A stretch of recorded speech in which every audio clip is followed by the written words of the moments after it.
काली मंजर मैं अभी तक भुला नहीं पाई हूँ। मैंने बोला नहीं, यही आतंकवादी है जिसकी गोली मुझे लगी थी। मेरे सामने कई लोगों को मार दिया गया। हमारे लिए वो रात उस तरीके से ही वैसी ही रहती है। मुंबई किसी से डरने वाली नहीं, मुंबई कभी भी रुकने वाली नहीं, मुंबई 24/7 चलने वाली मुंबई है। वैसी ही है जिस रात मुझे गोली लगी, मैंने उस आतंकवादी को देखा अंधाधुंध गोली फायरिंग करते हुए। मेरे सामने कई लोगों को मार दिया गया। वो काली मंजर मैं अभी तक भुला नहीं पाई हूँ। सिर्फ हर साल एक नंबर काउंट होता है, बट हमारे लिए वो रात उस तरीके से ही वैसी ही रहती है। आज भी मुझे वो मंजर वैसी ही याद आती है जिस तरीके से मैंने देखी थी। कहीं ना कहीं देखा जाए तो आपने वेरीफाई किया था कि यही कसाब था जी। तो उसके बारे में क्या कहना चाहेंगे? जब मैंने कसाब को फायरिंग करते हुए स्टेशन पे देखा था, देन तो 10 जून को जाके कोर्ट में मैंने कसाब को आइडेंटिफाई की थी। मेरे पापा ने दोनों को देखा था, कसाब और अब्बू इस्माइल को, और मैंने कसाब को। फिर जब मेरे सामने कोर्ट रूम में 3 शख्स रखे गए थे, उसमें से मुझे कसाब को आइडेंटिफाई करना था।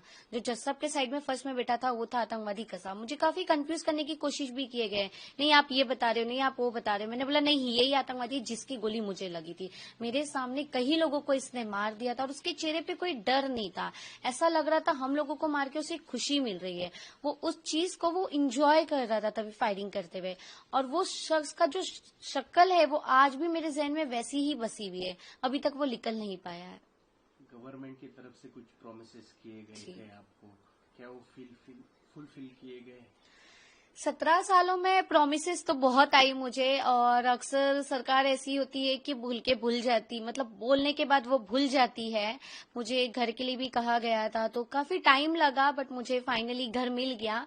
2024 में पिटीशन पास हो गया। जिस घर से मैं इंटरव्यू दे रही हूँ ये मुझे सरकार की तरफ से मिला गया है, बट ये न्यायपालिका की तरफ से मुझे मिला गया। इसके लिए काफी लंबी लड़ाई लड़ी हमने, जब जाके मुझे मिला। तो मेरे मेन एडवोकेट थे एडवोकेट उत्सव बेंस, फिर बाद में मेरी मिस कुनिका लाल मैम बने थे एडवोकेट, और न्यायपालिका की वजह से मुझे घर दिया गया है।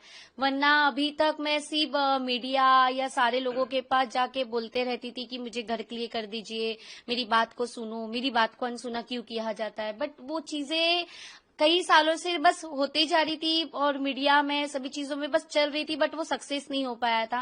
बट जब तक मैं कोर्ट के दरवाजे नहीं पहुंची, जब तक खटखटाई नहीं, तब तक मुझे कुछ रास्ता नहीं मिला। बट मैं जब कोर्ट के पास पहुंची तो फाइनली मुझे घर मिल गया है। इस चीज से मुझे खुशी है। बट बहुत से प्रॉमिस जो सरकार ने किए थे वो भूल गए, कि जैसे वो हमें साथ देंगे, कुछ भी प्रॉब्लम आया तो हमारे साथ खड़े होंगे। सरकार भूल जाती है, इस चीज का अफसोस होता है, बट हम हर चीजों के लिए लड़ते रहते हैं और आगे भी लड़ते रहेंगे। जो 26/11 की जो रात थी वो कहीं ना कहीं बहुत खौफनाक रात थी जी। तो उसके बारे में और क्या शेयर करना चाहेंगे आप? उस रात के बारे में मैं आपको बताना चाहूंगी तब मुझे कैसे गोली लगी। 26/11/2008 की रात में मेरे पापा, मेरे भाई, मैं, हम तीनों पूना जाने वाले थे। हम बैंड्रा से सीएसटी गए थे। सीएसटी में हम 12 और 13 नंबर प्लेटफॉर्म के सामने बैठे। उतने में मेरा भाई ने बोला मुझे टॉयलेट आया। पापा बोले तू टॉयलेट जाके आजा, हम टिकट निकल के जाएंगे। वो जैसे ही टॉयलेट गया वैसे ही जोरदार धमाके की आवाज आई। धमाका हुआ, लोग भागने लग गए। सडनली गोली फायरिंग होने लग रही है। मैं देख रही हूँ लोगों को, भागते भागते वो गिर रहे। तो किसी के हाथ से खून आ रहा है, किसी के पैर, तो किसी के सर, तो किसी के पेट से। कुछ समझ नहीं आ रहा था कि आखिर क्या हो रहा है यहाँ पर। तब मेरी उम्र 9 साल 11 महीने की थी। मैं क्वेश्चन मार्क थी यहाँ सब क्या चल रहा है, क्योंकि उस उम्र में ये आतंकवाद, ये सब चीजें क्या होती है कुछ पता नहीं होता है। मैंने फिल्म में देखा था कि किसी को गोली लगती है तो दूसरे दिन ठीक हो जाते हैं, बट रियल लाइफ में तो ऐसा कुछ नहीं था। मैं मेरे पापा के साथ जैसे भागने की कोशिश करती हूँ वैसे एक गोली आके मेरे पैर में लग जाती है। उसके पहले मैं एक शख्स को देखती हूँ जो बुटका सरीका, जिसके हाथ में बड़ी सी गन है, और वो अंधाधुंध गोली फायरिंग कर रहा है। ऐसा लग रहा है हम लोगों को उसे मार के खुशी मिल रही है। आपने अभी के टाइम पे जो बच्चों को देखा होगा ना, जो गेम खेलते, बंदूक चलाते, उसमें वो कैसे इंजॉय करते हैं, वैसा वो शख्स का रिएक्शन था। वो मारे जा रहा है अंधाधुंध, उसे वो चीज को वो इंजॉय कर रहा है। कोई एक इंसान होता है ना, जो लिटरली कोई एक इंसान होता है, अगर कहीं गलती करता है, कुछ गलत चीज होती है तो उसके चेहरे पे गिल्टी फील होती है, तो कसाब के चेहरे पे कुछ नहीं था। मैं क्वेश्चन मांगती ये शख्स कौन है। गोली लगने के बाद तो मैं बेहोश हो गई थी। वहां से मुझे सेंट जॉर्ज हॉस्पिटल पहुंचाए। सेंट जॉर्ज में जब मुझे होश आया तो वहां काफी पेशेंट थे। डॉक्टर किसी को बेहोश कर पा रहे थे तो किसी को नहीं कर पा रहे थे। वहां मेरा ऑपरेशन नहीं हुआ। वहां से मुझे जेजे शिफ्ट किए। जेजे हॉस्पिटल में मैं करीबन 1.5 महीना एडमिट रही। मेरा पैर का 6 ऑपरेशन किया गया और मेरे पैर से गोली निकाली गई। और कसाब का चेहरा आज भी मेरे नजर में वैसी तरीके से।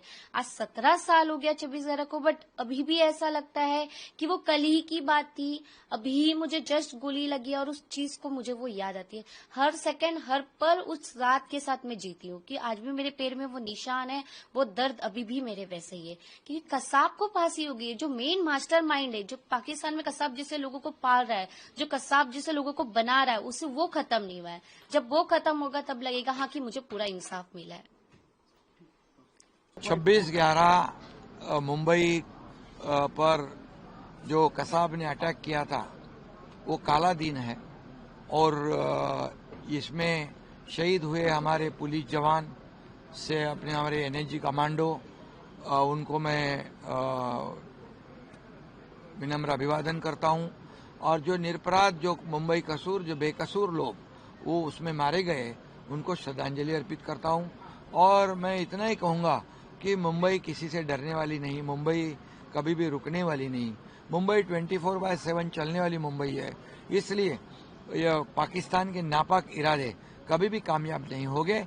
और इस देश के प्रधानमंत्री नरेंद्र मोदी जी जो पहलगाम पर हुआ अटैक कैसे पाकिस्तान को सबक सिखाए ये दुनिया ने देखा है।